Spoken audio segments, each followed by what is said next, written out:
하나님은 이스라엘 백성들을 애굽에서 구원하시고 하나님의 백성답게 사는 법을 가르쳐 주셨습니다. 이때 하나님이 주신 대표적인 계명이 십계명입니다. 십계명을 근간으로 종교의식이나 실생활에 필요한 다양한 규례나 규정을 가르쳐 주셨습니다. 이것들을 보통 율법이라고 통칭해서 표현하곤 합니다. 근데 어떻습니까? 율법의 내용을 보면요, 하라, 하지 말라, 주로 명령형이죠. 율법은 기본적으로 바른 삶을 강조합니다. 거룩하고 성결한 삶, 그리고 순종과 헌신을 강조합니다. 자, 그럼 이런 질문을 들어보겠습니다. 율법하면 여러분에게는 어떤 느낌으로 다가오십니까? 평안하다, 아니면 부담스럽다? 부담스럽습니까? 네. 또 이렇게 하면 질문 드려볼까요? 율법을 들으면 따뜻하다, 차갑다? 차갑습니까? 예. 뭐 그럴 수 있습니다. 아마도 율법을 지키라는 말씀을 들으면 너무 행복하다, 그 말씀을 들으면 평안하고 힘이 난다, 이것보다는 좀 뭔가 거슬린 것도 있고 또 부담이 된다는 쪽이 더 많지 않을까 싶습니다. 율법의 내용이 명령형인데다가 만약 불순종하면 심판이 따른다는 경고까지 하고 있기 때문이죠. 그러다 보니까 율법하면 차갑게 느껴지는 분들도 계시지 않을까 싶어요. 사실 저도 그랬었습니다. 율법의 은혜로 구원받았다. 율법, 즉 하나님의 은혜로 구원받았다. 하나님이 내 죄를 용서해 주셨다. 하나님이 함께해 주시고 도와주신다. 이런 말씀을 들으면은 마음의 위로가 되고 힘이 되곤 했어요. 하나님의 따뜻한 마음을 느낄 수 있었습니다. 반면에 율법에 대한 말씀을 듣다 보면요, 괜히 마음이 불편해지기도 하고 또 부담도 되고 때로는 두려운 마음이 들기도 했습니다.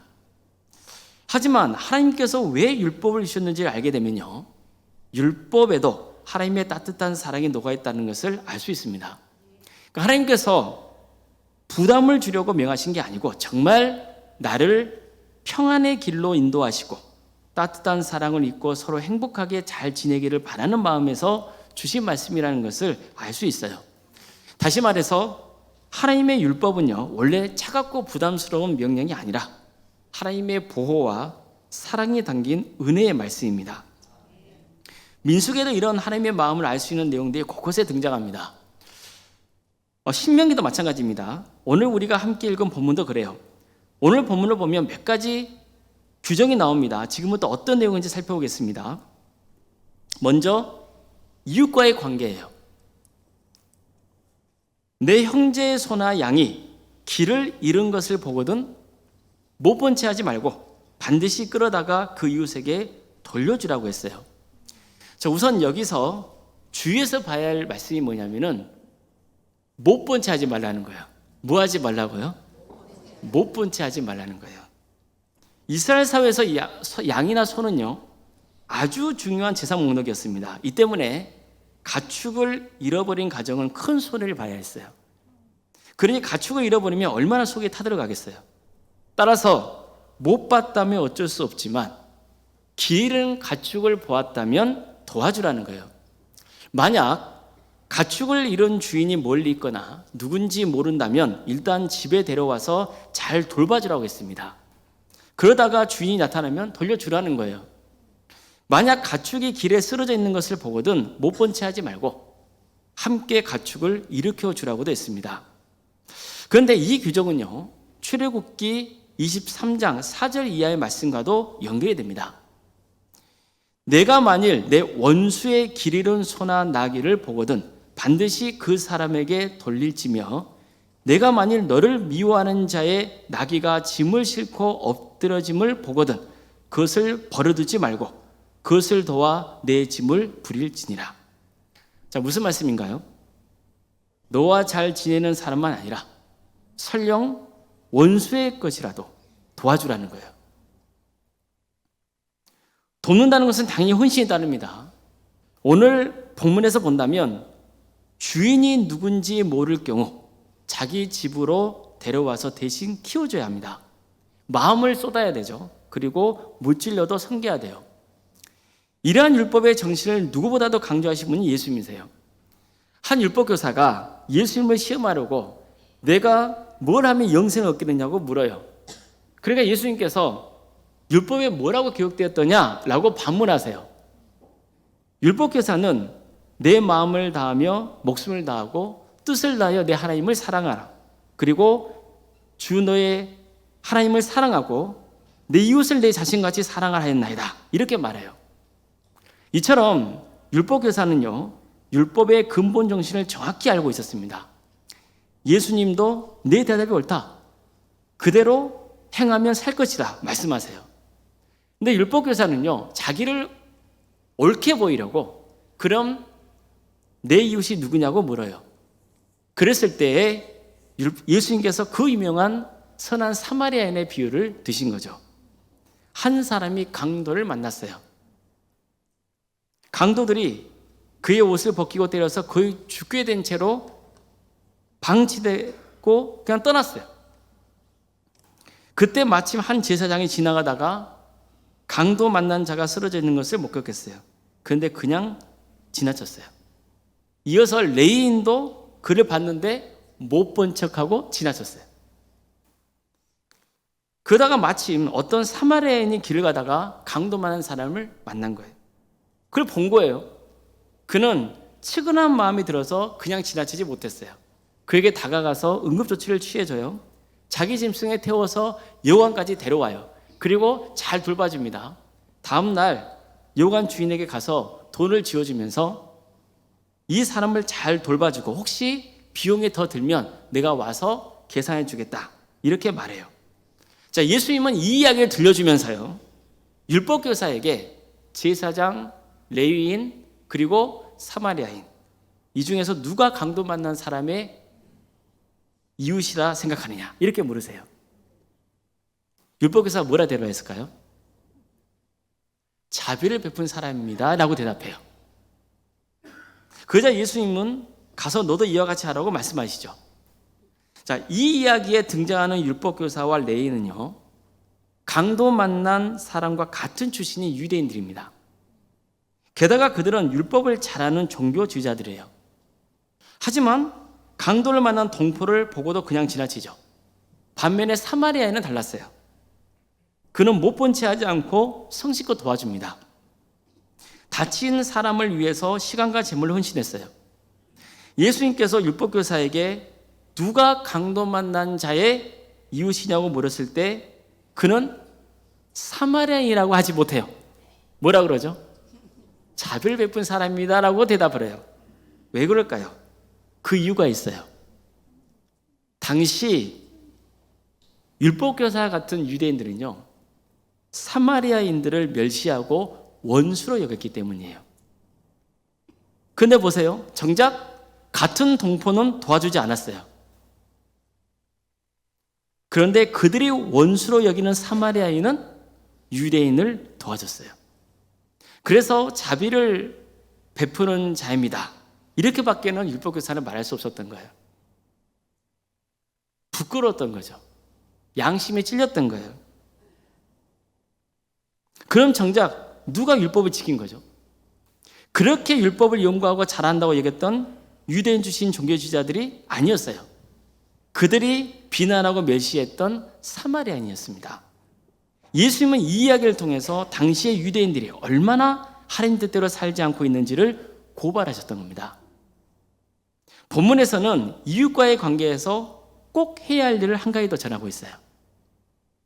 내가 새 집을 짓는다면 반드시 지붕에 난간을 만들어서 사람이 떨어져 다치지 않게 해야 한다는 거예요. 당시 이스라엘 백성들이 살았던 집은요, 지붕이 평평했어요. 평평하니까 그 위에 올라가서 식사도 하고 쉬기도 하고 기도도 하고 손님들을 초대해서 같이 먹고 그랬단 말이에요.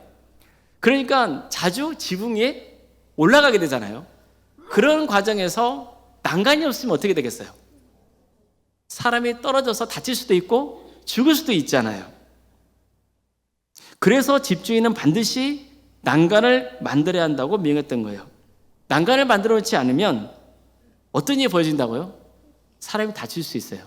죽을 수도 있어요. 그랬다면 집주인이 그 죽음에 대한 책임을 져야 한다는 거예요. 자, 어떻습니까? 지금 우리에게도 꼭 필요한 말씀이잖아요. 여러분, 사고가 날 때마다 늘 듣는 말 있잖아요. 안전불감증이 사고를 키웠다. 예견된 인재였다. 매뉴얼대로 하지 않았다. 이런 말 자주 나오잖아요. 따라서 본문이 강조하고 있는 규정은 사고가 나기 전에 미리 책임을 다하라는 거예요.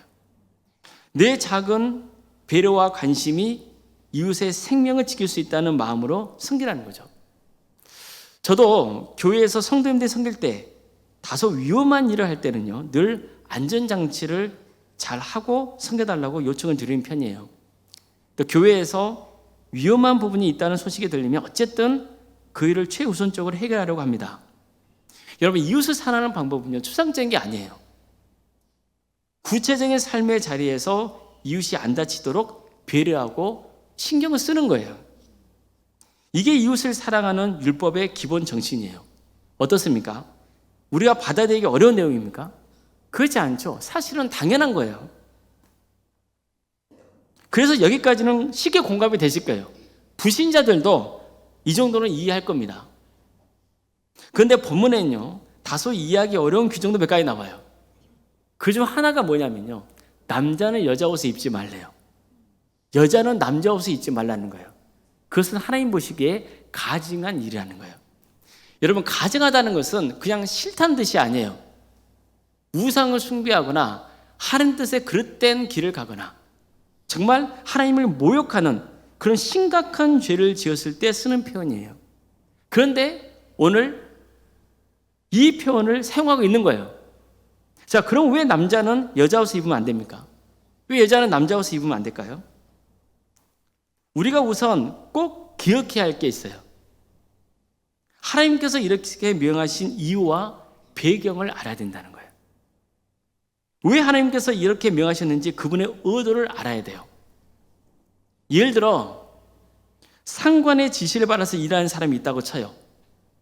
그 사람이 일을 할 때는 크게 두 가지를 알아야 돼요. 하나는 상관이 무엇을 지시했는지 그 내용을 잘 알아야 돼요. 그래야 지시받은데 일을 처리할 수 있잖아요. 사실 이 정도만 해도요, 기본은 하는 거예요. 그런데 일을 잘하려면요, 또 한 가지 중요한 걸 알아야 돼요. 왜 이런 지시를 내렸는지 상관의 의도를 파악하고 있어야 돼요. 그냥 시키는 대로만 하지 말고 왜 이걸 해야 되는지 그 의도를 이해하고 있어야 되는 거예요. 안 그러면 그냥 수동적으로 일하게 되고 경우에 따라서는 틀리게 일을 처리할 수도 있어요. 그래서 일을 지시하는 사람의 의도를 이해하고 공감할 수 있어야 돼요. 그래야 일도 제대로 할 수 있고 능동적으로 할 수 있어요. 하나님께서 우리에게 율법을 명하신 것도 마찬가지예요. 그냥 시키는 대로만 해야 한다면 이럴 수 있어요. 하나님이 왜 이렇게 하라고 명하시는지 난 몰라. 하여간 남자는 여자 옷을 입으면 안 된대. 여자는 남자 옷을 입으면 안 된대. 그냥 그렇게 하지 말라고 했으니까 시킨 대로 해. 그럴 수 있잖아요. 그런데 하나님이 정말 기대하시는 것은 그런 게 아니에요. 왜 이런 명령을 내리셨는지 그 의도를 이해하고 공감해 달라는 거예요. 그래야만 바른 신앙생활을 할 수 있어요. 자, 그럼 왜 하나님은 남자는 여자 옷을, 여자는 남자 옷을 입지 말라고 한 걸까요? 우선 그 당시에 이방인들이 우상을 숭배할 때 이처럼 남자는 여자 옷을 입고 여자는 남자 옷을 입은 그런 일들을 했단 말이에요. 그것을 하지 말라고 말씀하고 있는 거예요. 그런데 또 한 가지 중요한 게 있어요. 그건 뭐냐면은 하나님의 창조 질서와 관련이 있어요. 여러분, 하나님의 창조는요, 질서 있는 창조예요. 하나님은 빛과 어둠을 나눠서 시간의 질서를 세우세요. 하늘과 땅을 나누셔서 공간의 질서를 세우세요. 땅과 바다를 구분하셔서 각 생물과 식물이 살게 하세요. 하나님은 식물들이 각 종류대로 자라게 하셨어요. 씨 맺는 채소와 씨 있는 열매 맺는 나무가 땅에서 돋아나게 하셨어요. 인간을 창조하실 때도 마찬가지예요. 하나님은 남자 여자를 구별하여 지으셨어요. 이처럼 하나님의 창조는요, 처음부터 끝까지 질서 있는 창조였습니다. 만물이 운행하는 거 보세요. 해와 달, 계절과 생태계가 놀라울 정도로 질서 있게 움직이죠. 여러분, 이 질서가 무너지면은 심각한 결과를 초래하게 돼요. 혹시 일기예보 보세요. 전부 맞습니까? 좀 틀릴 때도 있죠. 그렇지만 또 상당히 많이 맞을 때도 있잖아요. 왜 그렇습니까? 예측이 가능하기 때문이에요. 우리나라는 편서풍지대잖아요. 그래서 서쪽에서 먹구름이 몰려오면 우리나라에 영향을 줘요, 안 줘요? 영향을 준다는 거예요. 그래서 우리는 일기예보를 할 수 있는 거예요. 만약에 세상이 운행하는 것이 무질서하다면 예측이 가능하겠어요? 안 되는 거예요. 기상예보도 사실은 만물이 운행하는 것이 질서 있게 행하기 때문에 우리가 예측할 수 있는 거고 대비할 수 있는 거거든요. 여러분, 봄이 오다 갑자기 겨울 오면 어떻게 돼요? 큰일 나잖아요. 물론 어떻게 적응만 살겠지만 정신이 없잖아요. 어떤 때는 봄이 왔다가 갑자기 가을이 와버리고, 여름이 왔다가 봄이 와버리고, 그러면 되겠어요? 하나님이 창조하신 세계는 질서 있는 창조라고요. 그래서 인간은요, 하나님이 창조하신 질서를 존중해야 하고 이를 함부로 무너뜨리거나 뒤섞으려 해서는 안 된다는 거예요. 이것이 성경에서 일관되게 강조하고 있는 가르침입니다. 하나님이 창조하신 세계가 흐트러지면 안 된다는 게 율법의 의도인 거예요. 본문도 이런 관점에서 바라봐야 되는 거예요. 남자가 여자 옷을 입거나 여자가 남자 옷을 입으면 안 된다. 이것은 단순히 패션의 문제가 아니에요. 이러한 사회법은요, 이제 지키지 않아도 돼요. 그러나 이 율법이 있게 된 그 하나님의 의도는 바르게 알고 지켜야 되는 거예요. 이 율법의 핵심은 하나님께서 세우신 창조 질서를 훼손하면 안 된다는 거예요. 즉, 남자와 여자는 서로 구별되고 각각 하나님께서 주신 역할과 책임이 있는 거예요. 그래서 그 질서를 의도적으로 흐트러뜨리는 것을 경고하고 있는 거죠. 오늘날 남자와 여자의 성 정체성이 흐려지거나 왜곡되고 있는 현상에 대해서 우리가 돌아봐야 하는 이유예요. 요즘은요, 사회에서요, 남자와 여자의 성 정체성을 말하잖아요. 그러면 차별주의자라고 비난받습니다. 시대에 뒤떨어진 사람으로 취급받아요. 남성과 여성의 생물학적 차이를 부정하고 성별을 개인이 선택할 수 있는 문제로 보려는 주장도 확산되고 있어요. 이로 인해서 사회의 제도나 질서, 가정의 기본 구조에 혼란이 발생하는 현실도 우리는 주목해야 되는 거예요. 그러나 성경의 관점은 분명해요. 남자와 여자의 고유한 선 전체성을 흐리거나 파괴하는 시도는 하나님께서 세우신 창조 질서에 역행하는 일이라는 거예요. 시대가 다 그렇다. 그런 이유로 하나님의 질서를 가볍게 여기거나 무비판적으로 수용해서는 안 되는 거예요. 사랑이다, 자유다, 인권이다, 평등이다, 이런 이름으로 하나님의 창조 질서를 부정한 것에 대해서 지혜로운 분별이 필요해요. 성경 보세요. 얼마나 자유를 강조해요? 얼마나 사랑을 강조합니까? 인간의 권리에 대해서 얼마나 강조합니까? 평등에 대해서 얼마나 강조합니까? 이것은 성경에서 우리에게 말씀하고 있는 가장 기본적인 우리가 반드시 추구해야 할 가치예요. 그런데 이런 가치를 악용해서 하나님의 창조 질서를 부정하는 것, 이것은 잘못된 거란 말이에요. 이때 우리가 늘 기준을 삼아야 되는 것, 결국 하나님의 창조 질서예요. 하나님이 이런 규정들을 주신 것도 하나님이 세우신 창조 질서에 어긋난 삶을 살지 말라는 의도가 담겨 있는 거예요. 본문을 보면요, 포도나무 사이사이에 다른 씨를 뿌리지 말라고도 말씀하고 있어요. 소와 나귀에게 한 멍에를 매게 해서 밭을 갈게 하지 말라고도 하세요. 양털과 배실을 같이 섞어서 짠 옷을 입지 말라고도 해요. 여기서도 무엇을 강조하고 있는 거예요? 농사일이건 목축일이건 옷을 만들건 간에 다른 것과 함부로 섞지 말라는 뜻이에요. 이것도 하나님의 창조 질서와 관계가 있는 거예요.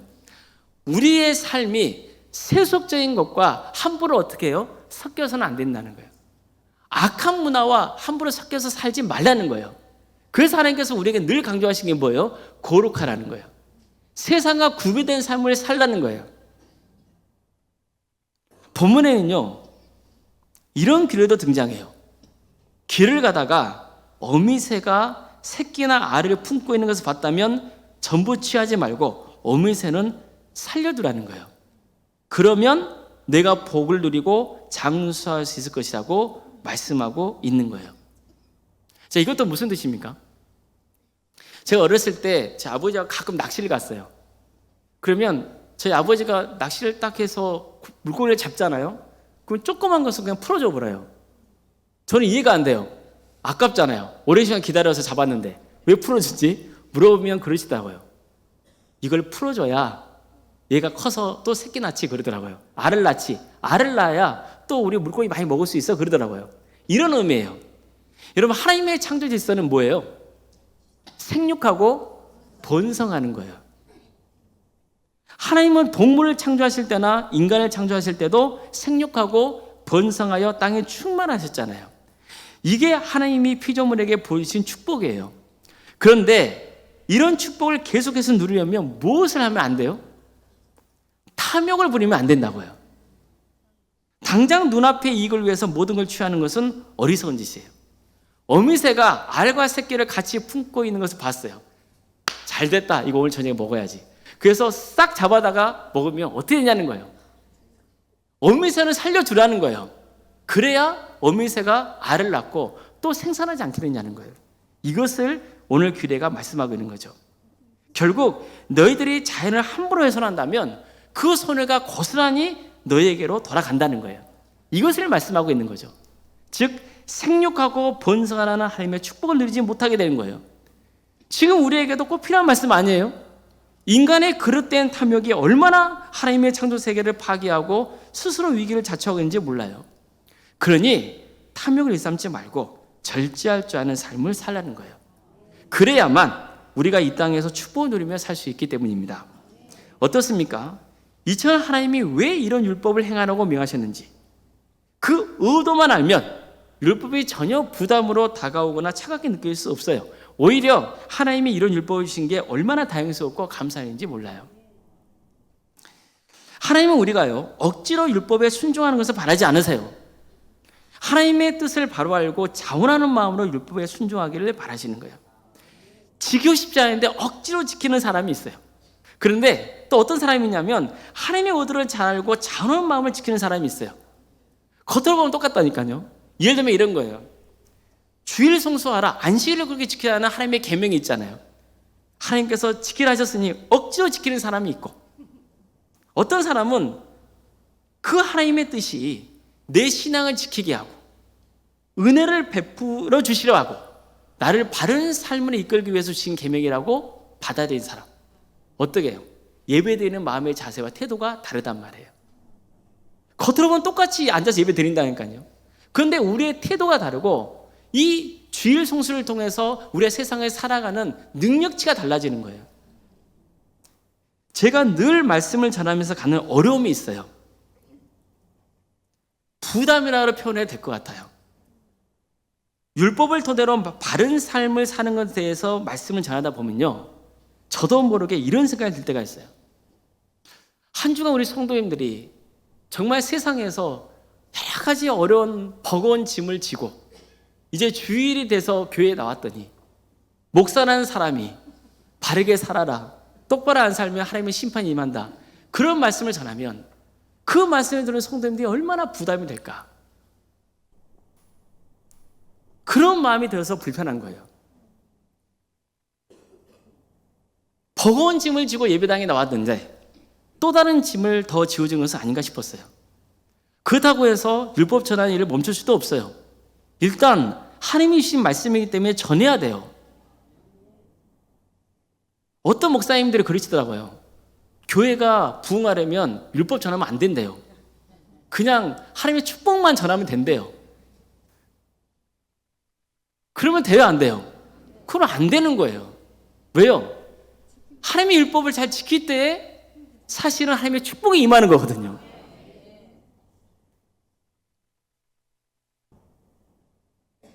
그럼에도 불구하고 제가 고민했던 지점은 성도님들이 시험이 들지 않을까? 지금도 살기가 버겁고 고단한데 교회까지 와서 하나님이 심판하신다는 경고의 말씀을 들으면 과연 그 마음이 어떨까? 그런 고민이 들곤 했어요. 하지만 기도 중에 제가 얻은 응답은 이거예요. 주님께서 저 자신에게 돌아보게 하시더라고요. 그럼 너도 율법이 짐이 되니? 부담이 되는 거야? 이런 질문이 들렸어요. 그때 제가 고백할 수 있었던 것은 이거예요. 아닙니다. 주님 전혀 그렇지 않습니다. 이거였어요. 그렇다고 해서 제가 율법을 다 잘 지켜서 그런 대답을 한 게 아니에요. 율법에 담긴 하나님의 의도를 알기 때문이에요.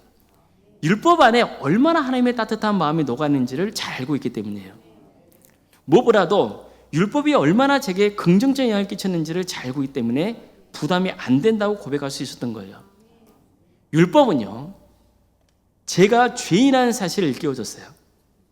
하나님의 은혜가 아니고서는 절대로 구원받을 수 없다는 진리를 가르쳐 있어요. 그래서 하나님의 베푸신 용서의 은혜가 얼마나 귀한지를 알았습니다. 예수님의 십자가의 은혜를 더 깊이 깨닫는 은혜가 있었어요. 율법은요, 이 혼란스럽고 악으로 넘쳐난 세상 속에서 그땐 길로 가지 않게 해주는 이정표가 되어주었어요. 내 마음의 평안과 위로와 만족을 주는 귀한 말씀이었어요. 율법은 제가 하나님을 바라보도록 인도했고 나 자신을 돌아보게 했어요. 이웃을 대하는 태도를 바꿔놓았어요. 결국 제가 놓친 것은 하나님의 율법에 대해 전하긴 했지만 그 율법에 녹아있는 하나님의 따뜻함과 그것을 지켰을 때 누리게 되는 평안함을 제대로 전하지 못했다는 거예요. 계속 제 가운데 거하고 세속적으로 살려는 사람들이야 당연히 율법의 부담으로 다가오겠죠. 그러나 하나님의 은혜 안에 거하기를 바라는 사람에게는 율법이 얼마나 평안을 가져다주는 하나님의 선물인지 모릅니다. 이 율법의 평안함과 따뜻함을 깨닫고 누릴 수 있도록 제가 제대로 안내를 해드리지 못했다는 반성을 했었습니다. 성도 여러분, 하나님은요, 우리가 하나님의 창조 질서를 존중하고 탐욕을 일삼지 않고 하나님의 창조 질서 안에서 서로를 존중하고 배려하고 생육하고 번성하는 그러한 축복을 누리기를 바라십니다. 거짓된 것 그리고 악한 것과는 섞이지 않고 세상과 구별된 자녀로 사는 기쁨과 만족과 평안함을 누리기를 바라십니다. 그래서 시편 기자도 이렇게 고백했던 거예요. 내가 주의 법을 어찌 그리 사랑하는지요. 내가 그것을 종일 작은 소리로 읊조리나이다. 여호와의 율법은 완전하여 영혼을 소성시키며 여호와의 증거는 확실하여 우둔한 자를 지혜롭게 하며 여호와의 교훈은 정직하여 마음을 기쁘게 하고 여호와의 계명은 순결하여 눈을 밝게 하시는도다. 이처럼 시편 기자도 율법 안에 담긴 하나님의 따뜻한 사랑 그리고 왜 이 율법을 주셨는지에 대한 하나님의 의도를 알았던 거예요. 그렇기 때문에 어떻습니까? 하나님의 법이 어찌 그리 사랑스럽냐는지 이렇게 고백했잖아요. 여호와의 율법은 완전하고 정말 나를 기쁘게 하는 그 복된 말씀이라는 것을 고백했잖아요. 우리 성도님들에게도 이런 역사가 있기를 주의 이름으로 축원합니다. 여러분의 2026년의 목표는 뭡니까? 여러 가지 개인의 바람도 있겠지만 그 무엇보다도 하나님의 말씀을 잘 깨닫고 순종하는 한 해가 되기를 바랍니다. 하나님을 믿는 은혜, 하나님이 가르쳐 주신 말씀을 지키고 사는 행복을 누리는 한 해가 되기를 바랍니다. 그래서 하나님 안에서 참된 만족과 평안과 기쁨을 누리시기를 주님의 이름으로 축원합니다. 기도하시겠습니다. 사랑의 하나님, 주님께서 우리에게 구원의 은혜를 베풀어 주시고 주의 말씀을 주셔서 감사드립니다. 그 말씀이 우리의 삶을 회복시키고 변화시키는 복된 말씀이 된 줄로 믿습니다. 주님, 하나님께서 이 말씀을 주시는 의도를 우리가 잘 깨달아서 정말 마음을 다해서 자원한 마음을 섬기게 하여 주시고 이것이 하나님께는 영광이 되고 우리 모든 성도들에게 큰 축복이 임하는 복된 역사가 있게 하여 주시옵소서. 거룩하신 예수님의 이름으로 기도드리옵나이다.